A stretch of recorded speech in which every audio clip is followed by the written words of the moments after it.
Tapi sebenarnya niatnya kan kalau untuk pertambangan nikel ini kan kepentingan nasional kan, Iya, betul. eksploitasi sumber daya alam Iya. nikel untuk kemudian kepentingan nasional. Kalau dilihat dari kepentingan nasional ya mungkin kepentingan nasional, tetapi kadang-kadang kepentingan nasional itu tidak mewakili kepentingan warga negara. Bagaimana proses masyarakat di sana dengan PT Position? Terus konflik atau adem ayem Hampir yang seluruhnya itu masyarakat menolak. ini kan sudah 8 tahun nih. Iya, Masih menolak. masih menolak Nah, sampai terus sekarang. dulu 2017-nya Ya mereka tidak bisa ngapa-ngapain karena persoalan backingan ini kan.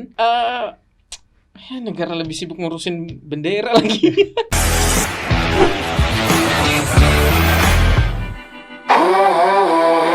pemirsa setia Gema Pos, salam jumpa. Ini kita lagi bersama Bung Alfarhad Kasman. Apa Halo. kabar, Bung? Alhamdulillah, enak. Pengkampanye dari jaringan advokasi tambang. Ya. Kalau ngobrol sama Bung Alfarhad ini pasti nggak jauh-jauh dari kasus. Orang-orang jadi taunya karena kasus ini. Terutama kasus pertambangan. Ya. Karena memang teman-teman Jatam ini fokus advokasi ya. Iya, betul. Soal masalah-masalah pertambangan ya. Ya.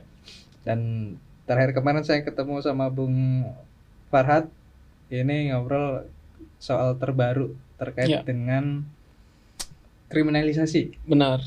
Nah, kriminalisasi masyarakat adat Betul. yang menolak adanya pertambangan, Ya, ya. khususnya di Halmahera Timur gitu. Ya.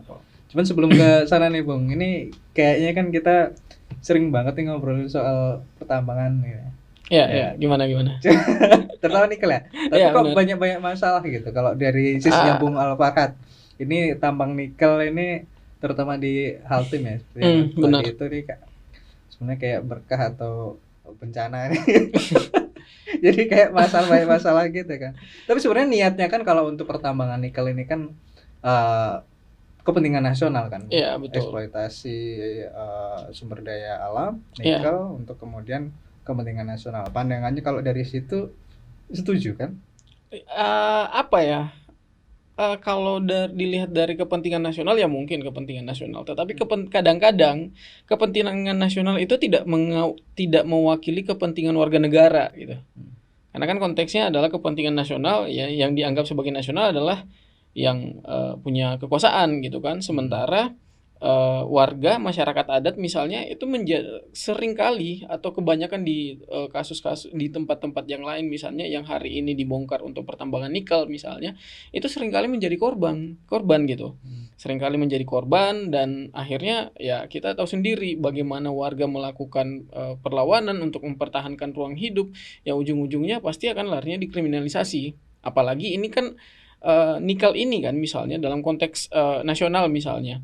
Ini kan adalah upaya pemerintah atau negara itu bagaimana mengubah atau melakukan transisi energi. Iya. Transisi energi dari fossil fuel misalnya yang migas, batu bara dan macam-macam itu kemudian ditransisikan menjadi energi yang diklaim sebagai ramah lingkungan gitu kan. Dia klaim sebagai ramah lingkungan, tetapi memang betul bahwa karbon yang dihasilkan daripada electric vehicle misalnya atau kendaraan listrik itu tidak jauh lebih besar dibandingkan dengan kendaraan-kendaraan konvensional yang pada umumnya misalnya yang berbahan bakar minyak misalkan. Tetapi yang harus kita cermati, meskipun karbonnya rendah, tetapi proses hulunya yang ada di hulu ini mulai dari pembongkaran, bagaimana menghasilkan satu unit misalnya satu unit baterai listrik kan, itu justru mengorbankan tidak hanya lingkungan tetapi masyarakat adat, masyarakat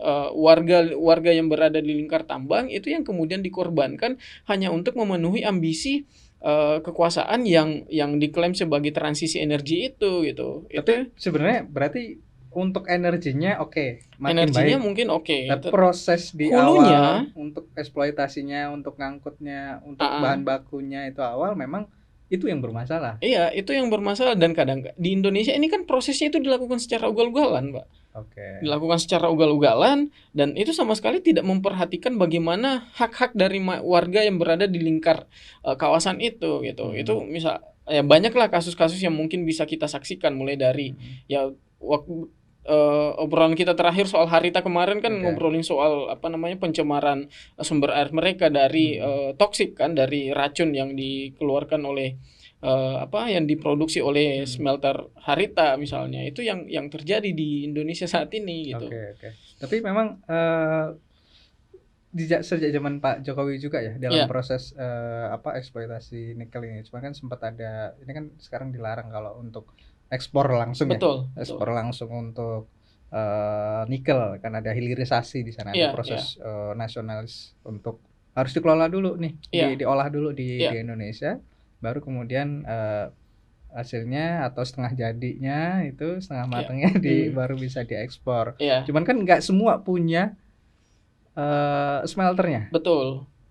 Kalau menurut kemarin tuh ada berapa lokasi yang punya smelter? Di Indonesia sendiri sebetulnya ada puluhan ya smelter yang sudah dibangun ini bukan hanya nikel saja, tetapi ada timah misalnya di Sumatera, ada banyak sih sebetulnya smelter di Indonesia.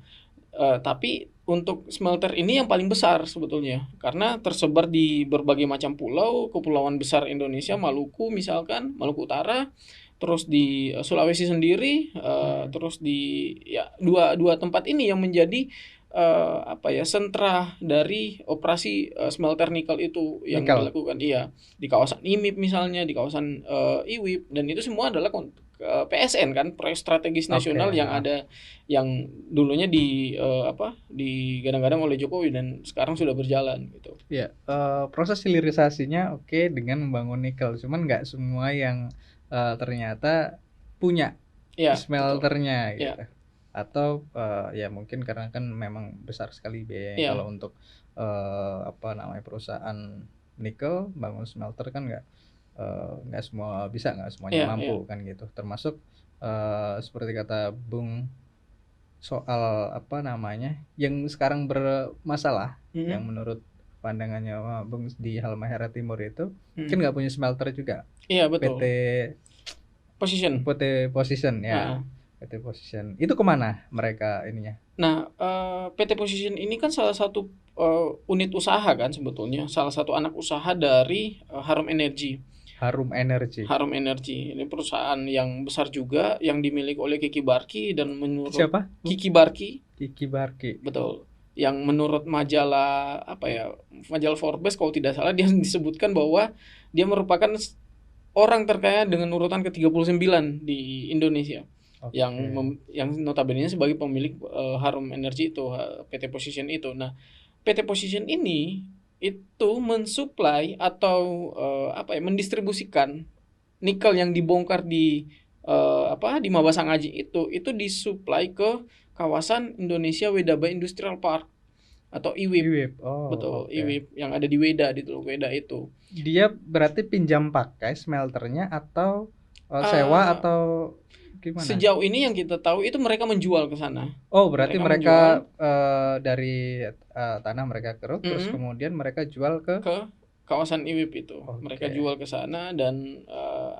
mungkin ada beberapa skema sih sebetulnya yang bisa mereka lakukan, tetapi yang eh, kita ketahui itu mereka menjual ke sana gitu. Jadi yang mengolah dan yang memproduksi misalnya, atau yang mengolah dan mungkin akan diekspor juga ke luar negeri misalnya, ya si IWIP ini gitu.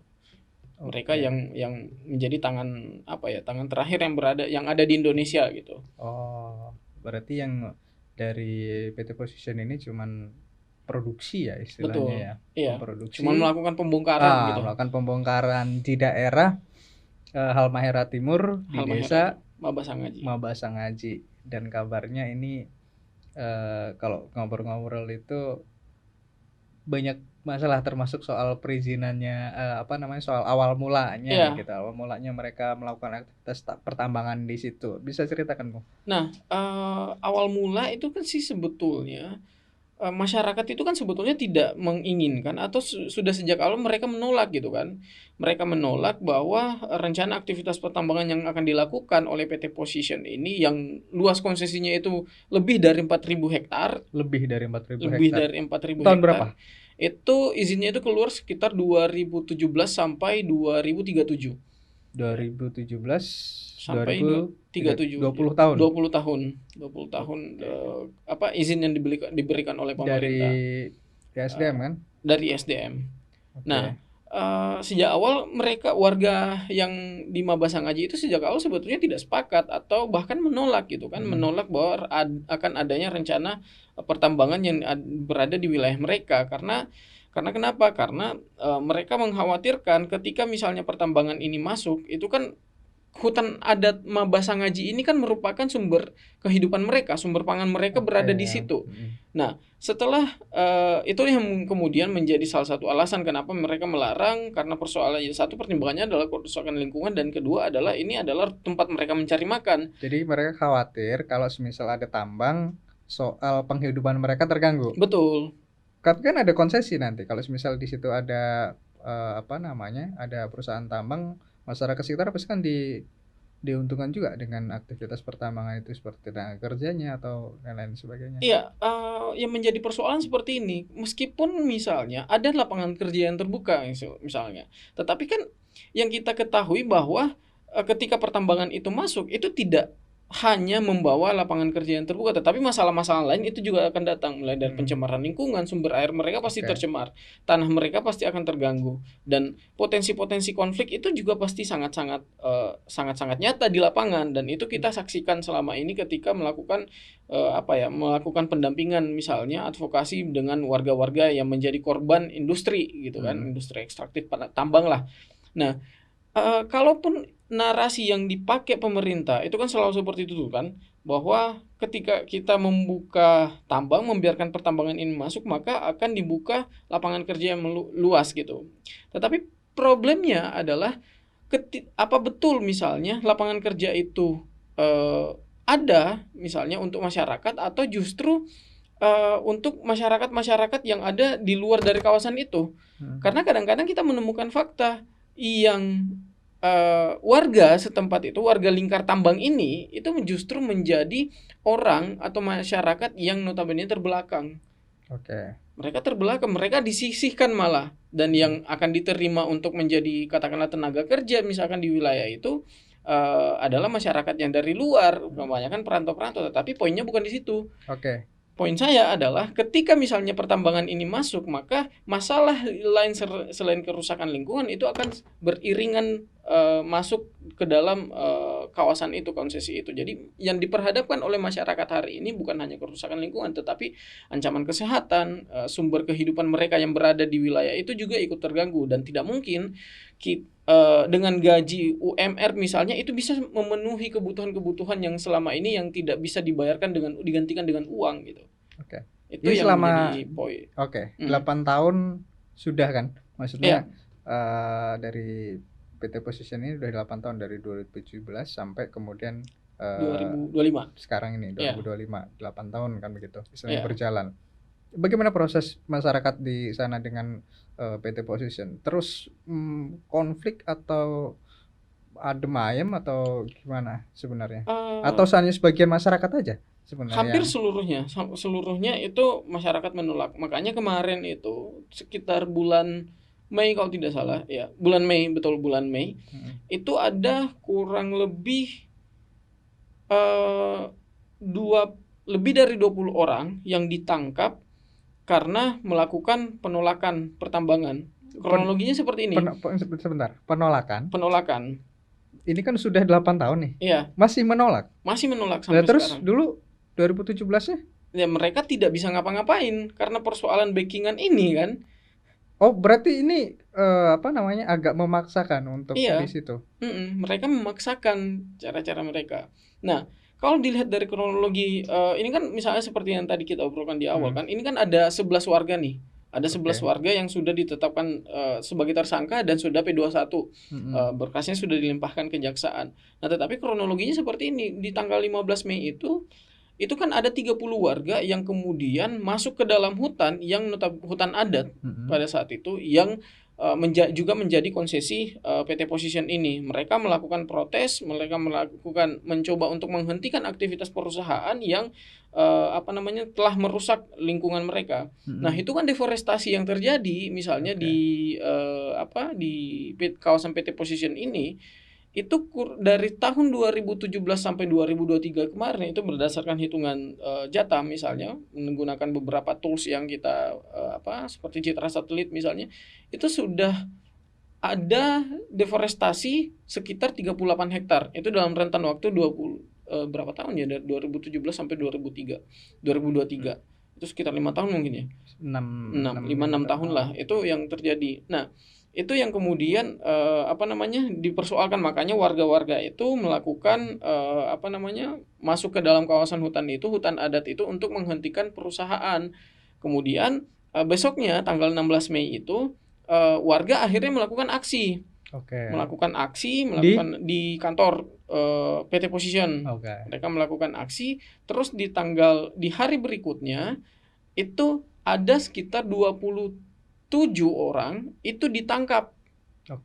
Jadi dari sekitar 30-an orang itu yang melakukan aksi, ada 27 orang yang ditangkap. Iya, 27 orang ditangkap tapi penangkapan ini bukan karena aksinya, tetapi karena masuk hutan tadi. Masuk hutan kawasan industri. Kawasan industri itu, kawasan PT Position itu. Nah, mereka masuk hutan, di 27 orang ini ditangkap karena masuk hutan itu dengan tuduhan bahwa melakukan penghalang-halangan terhadap investasi. Yang pertama, dan kedua adalah senjata tajam. Nah, logikanya gini, kan masyarakat adat ini yang notabene-nya profesinya sebagai petani, itu kan kemana-mana mereka pasti bawa parang lah. Kalau untuk apalagi dalam kawasan hutan gitu kan, mereka kan ya yang mereka khawatirkan adalah jangan sampai ada binatang buas misalnya yang kemudian tiba-tiba datang menyerang. Nah, dan ya itu adalah benda yang sehari-hari digunakan oleh para petani ya kita tahu di seluruh Indonesia bahkan seperti itu gitu kan, digunakan oleh pekebun. Tetapi yang menjadi persoalan senjata tajam ini bukan dalam konteks parang. Tetapi dalam bentuk anak panah, dalam bentuk tombak. Oh, mereka bawa itu? Itu tidak bawa, warga tidak bawa sama sekali. Itu langsung tiba-tiba ada. Pada saat mereka ditangkap. Bukan pada saat mereka ditangkap, tetapi pada saat Polda Maluku Utara itu melakukan konferensi pers.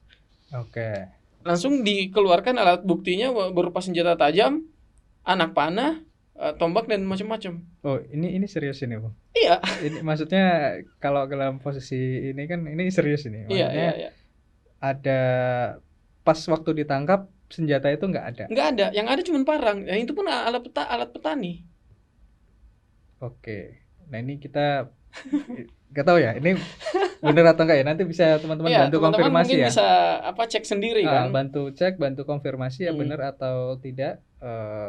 Tapi terus gimana akhirnya? Nah akhirnya karena tuduhan itu 11 orang ditetapkan sebagai tersangka. 11 orang ditetapkan sebagai tersangka karena berdasarkan alat bukti yang tadi mencoba untuk menghalang-halangi investasi dan aktivitas perusahaan yang memiliki izin dan senjata tajam itu. Karena mereka menemukan anak panah ini klaim polisi ya, berdasarkan konferensi pers polisi. Mereka menemukan anak panah dan tombak dan macam-macam itu yang dianggap sebagai senjata tajam itu. Itu yang menjadi kenapa misalnya sampai hari ini kita mengatakan bahwa hal-hal yang seperti ini kan sebetulnya hal yang biasa bagi kekuasaan, bagi negara untuk bagaimana mereka mencoba meredam perlawanan warga, penolakan warga itu dengan cara adalah membuat warga ini berhadapan-hadapan dengan polisi. Dan kejadian ini itu bukan hanya baru sekali di Maluku Utara, tetapi sudah berkali-kali sebelumnya. Ada PT STS misalnya, kemudian ada PT Position dan banyak lagi. Tapi kalau balik lagi tadi dari versinya si temuannya Jatam dan berdasarkan pengakuan warga atau keluarganya atau memang langsung si petani yang ditangkap ini. Mereka ke hutan memang mau menghalangi proses perambahan itu. Iya, mereka mencoba untuk menghentikan, tetapi mereka mereka menghentikan itu tidak diartikan dalam pengertian kekerasan gitu kan.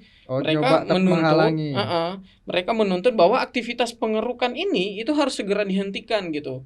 Harus segera dihentikan. Padahal izinnya kan sudah ada. Izinnya sudah ada, tetapi ya di Indonesia kan, meskipun izin ada, tetapi proses untuk mendapatkan perizinan itu kadang-kadang itu tidak pernah dipatuhi gitu. Terus waktu aksi mereka bawa senjata-senjata juga nggak? Sama sekali tidak. Sama sekali. Iya, sama sekali Yang tidak. orang 30 aksi di Hutan itu, kecuali pada di ini di apa? waktu Yang di perusahaan. Itu nggak bawa senjata nggak juga? bawa senjata karena bentuknya aksi damai. Oke. Mereka aksi damai gitu. Tapi setelah mereka ditangkap dengan diduga menghalang-halangi investasi dan kemudian pengancaman karena adanya senjata tajam ya, Iya, istilahnya. senjata tajam. Nah, dugaan itu di rumah nangkapnya. Ada beberapa yang di rumah, ada yang beberapa pada saat sementara aksi itu penangkapannya. Dan itu disaksikan oleh warga yang lain. Disaksikan oleh warga. Dan memang nggak ada barang bukti, ada dugaan barang bukti yang dibawa, cuman parang itu aja. Iya, cuman parang itu. Karena itu sekali lagi parang ini kan alat apa ya? Alatnya para petani gitu. Alatnya para petani untuk entah itu mereka membuka lahan, misalnya membersihkan kebun, membersihkan rumput-rumput yang tumbuh di kebun mereka, itu yang terjadi. Nah, ngapain mereka bawa anak panah? Itu kan. Oke, berarti ya coba nanti bantulah teman-teman konfirmasi seperti apa yang sebenarnya akan begitu. Iya. Setelah P21 sekarang kabarnya gimana? Saat ini itu akan disidangkan di di Pengadilan Negeri Tidore. Pengadilan Negeri Tidore akan disidangkan pada tanggal berapa ya? Tanggal kayak bulan ini. Bulan ini akan masuk sidang perdana gitu untuk kasus ini. Nah, menariknya juga sebetulnya karena ini balik lagi ya soal bagaimana rentetan kriminalisasi itu. Selain daripada itu, labeling yang digunakan polisi itu adalah premanisme. Nah, makanya itu nyambung sih sebetulnya dengan tadi membawa senjata tajam apa segala macam dengan labeling premanisme itu. Jadi seolah-olah kepolisian ini mencoba untuk memframing seluruh warga aktivis yang melakukan penolakan terhadap tambang itu adalah preman. Jadi konteksnya bukan hanya di Maluku Utara, tetapi ini akan berlaku secara nasional.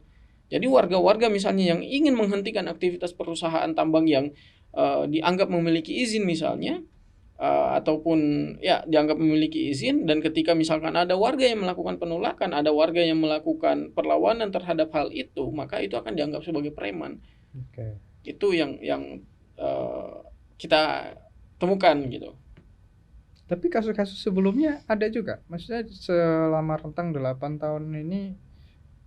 Sejauh ini belum. Yang meledak itu di yang teridentifikasi ya, yang tercatat itu, yang kita catat itu adalah pada beberapa bulan yang lalu yang kasus Maba Sangaji ini.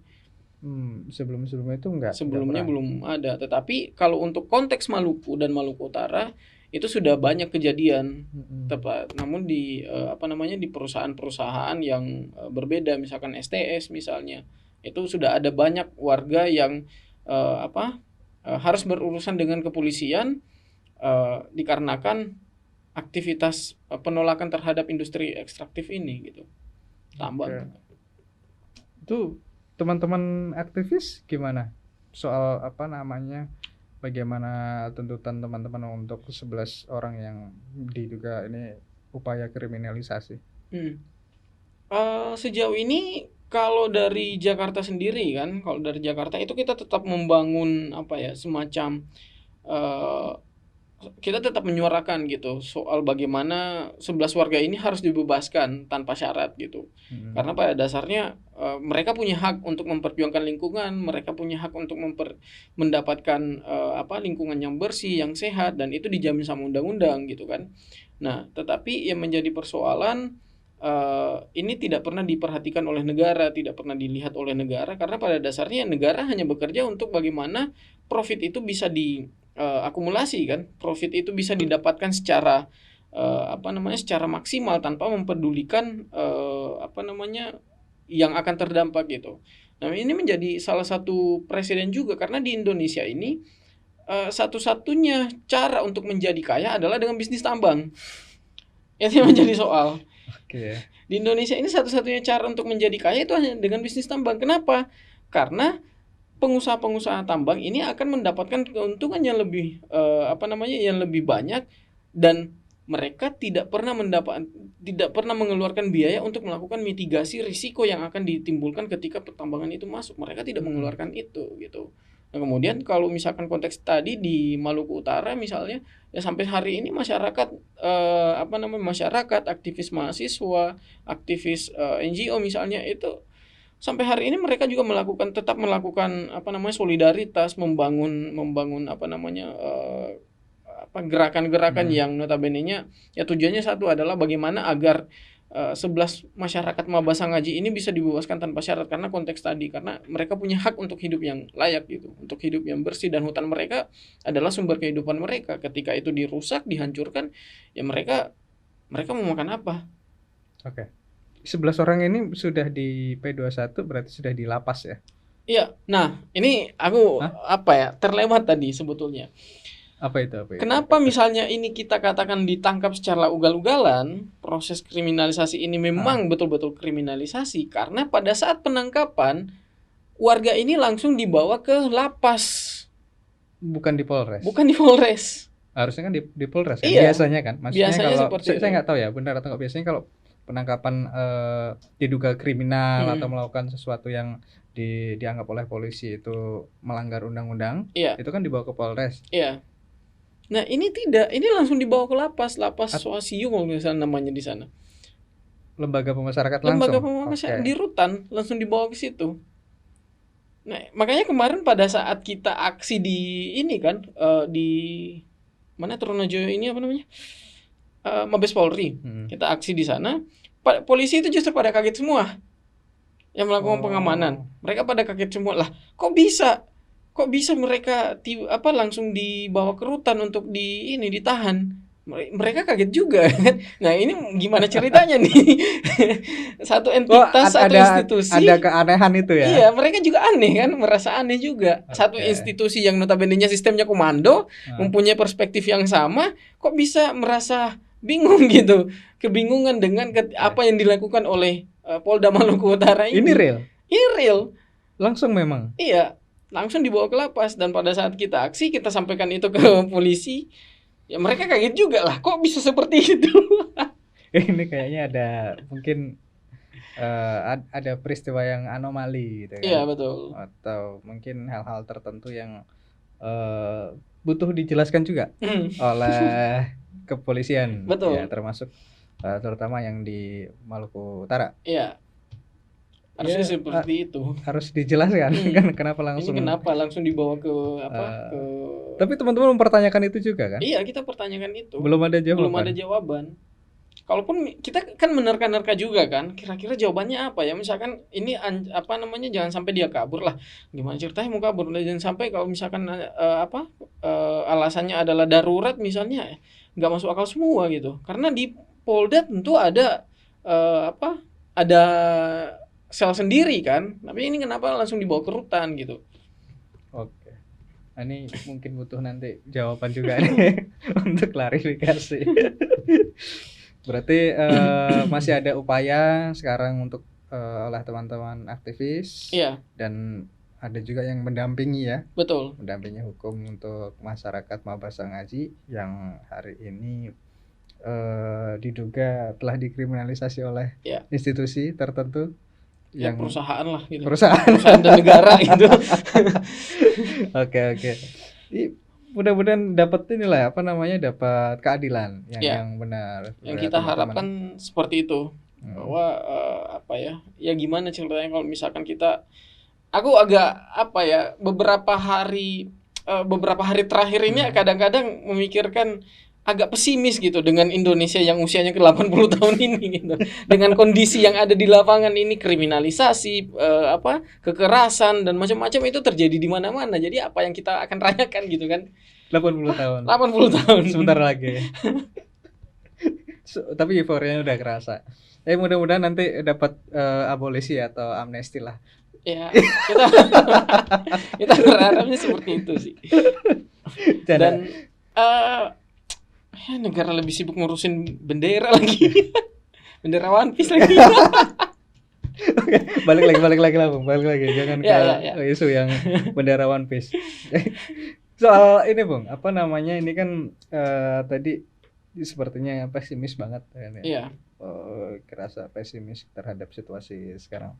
Sebenarnya ngeliat kondisi ini terakhir ya, Iya. ngeliat kondisi masyarakat Maba Sangaji yang memang diikuti isunya, bahkan diadvokasi oleh teman-teman Jatam, berharapnya seperti apa sih? Maksudnya teman-teman aktivis, terutama untuk teman-teman Jatam dengan situasi yang menurutku harusnya juga bisa dibuka luas, tapi ternyata eksklusif juga kan kasusnya ini. Dan bahkan banyak yang juga belum tahu bahwa ada masyarakat yang ditangkap karena aksi menolak pertambangan dan langsung tadi tiba-tiba langsung dilapas, terus sudah langsung di P21. Harapnya itu seperti apa sebenarnya? Ya apa ya, harapan kita sebetulnya tidak muluk-muluk sih sebetulnya. Kita cuman menuntut gitu kan, menuntut bahwa 11 yang ditersangkakan ini itu harus dibebaskan tanpa syarat. Karena kenapa? Satu, kita apa ya, kita punya hak gitu, hak secara konstitusional bahwa untuk yaitu tadi untuk mendapatkan lingkungan yang baik, pekerjaan yang lebih baik, lingkungan hidup yang sehat misalnya, tanpa adanya gangguan, tanpa adanya ancaman, itu dilindungi sama undang-undang dasar kita, bahwa hak setiap warga negara lah untuk itu. Yang kedua, kalau misalnya 11 warga ini kemudian dijatuhkan hukuman pada saat entah itu dalam proses persidangan itu, maka ini akan menjadi sebuah presiden buruk bagi hukum kita dan bagi perlindungan lingkungan gitu. Karena kita tidak tahu dengan narasi yang dikampanyekan sekali lagi oleh Prabowo Subianto yang menyiapkan lahan 20 juta hektar untuk swasembada pangan dan energi, itu hal-hal yang seperti ini akan sangat mudah terjadi ketika alasannya adalah proyek strategis nasional. Nah, makanya kita katakan bahwa ketika 11 warga ini kemudian ditetapkan menjadi ditetapkan bersalah dan dipenjara, maka kedepannya itu kita akan dengan mudah menemukan peristiwa-peristiwa seperti ini lagi. Karena semua ya itu yang sering kali kita sampaikan, ketidakpercayaan masyarakat terhadap negara itu sebetulnya karena dibangun oleh negara itu sendiri, karena negara yang menginginkan masyarakatnya tidak percaya terhadap negara dengan fenomena-fenomena yang terjadi. Nah, itu yang kemudian kita lihat gitu. Makanya ya harapan kita besar bahwa di pengadilan ini ya betul-betul bertindak dan melakukan tugasnya dengan baik, sebagaimana dia merupakan ya utusan Tuhan lah, istilahnya seperti itu kan, utusan Tuhan yang ada di bumi untuk menegakkan keadilan gitu. Makanya kita katakan bahwa mereka harus bekerja, dan di sisi lain bahwa mata masyarakat Indonesia hari ini bukan hanya masyarakat Indonesia, karena kampanye kita kan juga sudah sampai ke global kan terkait dengan kriminalisasi ini. Mata global dan mata yang ada di masyarakat Indonesia hari ini itu akan tertuju pada proses persidangan ini. Dan majelis hakim itu akan dipaksa untuk menentukan siapa yang sebetulnya betul-betul bersalah. Apakah memang kriminalisasi ini ataupun penetapan 11 tersangka ini itu dilakukan secara prosedural dan memang mencukupi alat bukti, atau justru ini karena pesanan dari beberapa pihak, atau karena desakan dari entah itu perusahaan, negara, atau apapun itu. Itu yang kita lihat sebetulnya. Ya harapannya jelas bahwa kita menginginkan agar 11 warga ini dibebaskan, dan warga-warga yang lain yang juga berhadapan dengan kasus yang serupa mempertahankan lingkungan hidup dan dijerat kriminalisasi, itu juga harus dibebaskan semua dari tuduhan itu. Gitu. Oke, luar biasa. Terima kasih atas diskusinya. Siap. Nanti kita diskusi lagi dengan kasus-kasus kasus-kasus yang lain, karena kalau Bung Farhad memang spesialis untuk kasus-kasus pertambangan. Oke, sekali lagi terima kasih Bung. Siap. Pemirsa setia Kompas, demikian diskusi saya dengan Bung Farhad. Terus tonton video kita dan dukung Kompas dengan like, komen, dan subscribe. Terima kasih. Sampai jumpa. Thank you.